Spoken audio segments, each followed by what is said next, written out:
Ready start. अध्यक्ष महोदय, सरकार चाहती है कि अन्न के मामले में देश आत्मनिर्भर बने, तो मेरा सुझाव है कि जिन जगहों पर काफ़ी संख्या में ट्रैक्टर से काम लिया जा रहा है, आपको कोई कारखाना खोलना चाहिए और सस्ती कीमत पर उनकी मरम्मत की व्यवस्था करनी चाहिए। आप बाहर से ट्रैक्टर मंगा रहे हैं। मैं समझता हूँ कि यह सारा रुपया व्यर्थ व्यय किया जा रहा है। मेरा सुझाव है कि इस देश में ही ट्रैक्टर बनाया जाए। बाहर से खेती के सामान जो आ रहे हैं, कारखाने से होकर ही आ रहे हैं। इनको जहां भेजना हो वहां सीधा भेजा जा सकता है, किंतु हो यह रहा है कि पंजाब सरकार द्वारा इनको सारे देश में वितरित किया जाता है।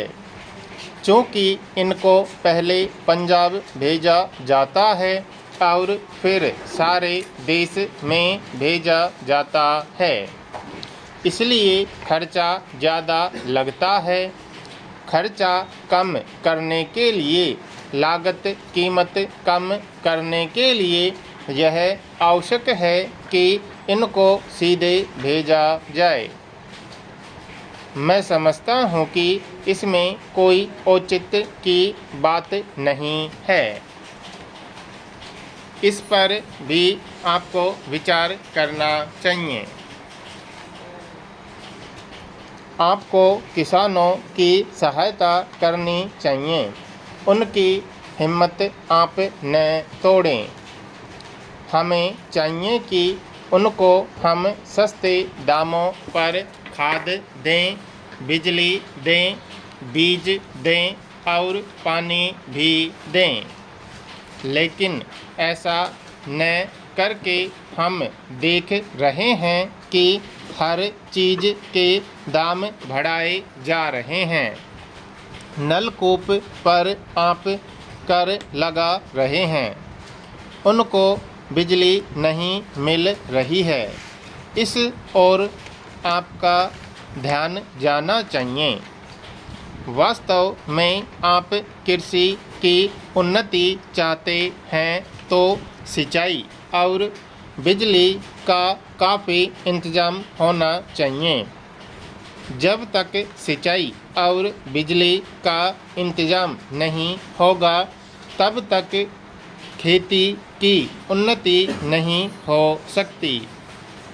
अब तक सिंचाई और बिजली तो एक मंत्री के हाथ में है, लेकिन कृषि दूसरे मंत्री के हाथ में है। ऐसा नहीं होना चाहिए। सिंचाई, बिजली और कृषि अगर किसी एक मंत्री के हाथ में हो तो खेती की उन्नति का काम सरलता से हो सकता है। मेरा निवेदन है कि इस ओर भी आपका ध्यान जाना चाहिए। समाजवादी समाज की रचना की बात बहुत कही जा रही है। गरीबी को दूर करके हम सबको बराबर लाना चाहते हैं, लेकिन देश में गरीबी आज भी बढ़ती जा रही है। मैं यह नहीं कहना चाहता हूँ कि हमारे देश में सरकार ने कुछ नहीं किया है। अध्यक्ष महोदय, बहुत कुछ किया है, लेकिन महंगाई बढ़ती जाती है और इस कारण से जो देश की खेती की या किसानों की उन्नति हुई भी है, वह महंगाई के कारण समाप्त हो गई है। तो ऐसी स्थिति में अगर हम किसान को अन्न की उसके पैदावार की कीमत अधिक नहीं देंगे तो हमारे देश का कल्याण नहीं हो सकता है। मैं कोई यह नई बात नहीं कह रहा हूँ। पहले अमेरिका में यही किया गया जब वहाँ पर खाद्य समस्या के कारण लोग परेशान थे। हमारे यहाँ भी उसी से कल्याण होगा। हम देख रहे हैं कि सरकार के प्रयत्नों के परिणाम भी अच्छे निकलने लगे हैं, लेकिन दुख इस बात का है कि इस वर्ष सर्दी के मौसम में वर्षा नहीं हुई। फलस्वरूप इस वर्ष जो पैदावार है वह उतनी नहीं है। इसका कारण वर्षा का न होना है। कुछ लोग कहते हैं कि इस वर्ष भी जो पैदावार है पिछले वर्ष की पैदावार के बराबर हो जाएगी, लेकिन अगर वर्षा हो जाती है तो निश्चय ही हमारी स्थिति बहुत अच्छी हो जाती है।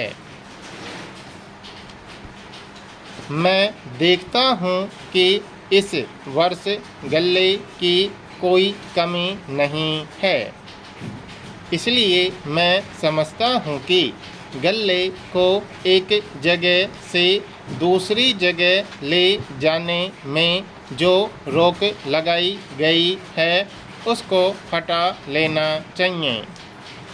अभी हमारे राज्य में बड़ा अकाल पड़ा हुआ है, लेकिन वहाँ पर गल्ला भेजने की कुछ व्यवस्था की गई है और लोगों को गल्ला मिल रहा है। इसका परिणाम यह हो रहा है कि कोई भी आदमी भूखा नहीं मर रहा है। पिछले 2 वर्ष में कोई आदमी भूखा नहीं मरा। यह हमारे देश की सरकार के लिए बड़े ही संतोष की, बड़े ही गर्व की बात है। यदि अन्न की उपज हमें बढ़ाना है तो हमें पानी का इंतज़ाम करना चाहिए। आज वर्षा की बहुत कमी है। विशेष रूप से मैं अपने क्षेत्र की बात आपको बतलाना चाहता हूँ। 20 वर्ष पहले जितनी वर्षा वहाँ होती थी उतनी ही वर्षा आज भी होती है। वहाँ नहर भी है, लेकिन नहर का पानी वहाँ नहीं जाता है। नहर के पानी को आगे ही रोक लिया जाता है। बांध भी बना है, किंतु हमारे राज्य के लिए पानी नहीं दिया जाता है। इसका परिणाम यह होता है कि पानी न मिलने के कारण लोगों को काफ़ी परेशानी का सामना करना पड़ रहा है। कुछ लोगों ने नलकूप भी लगा लिए हैं, जिससे लाभ हुआ है।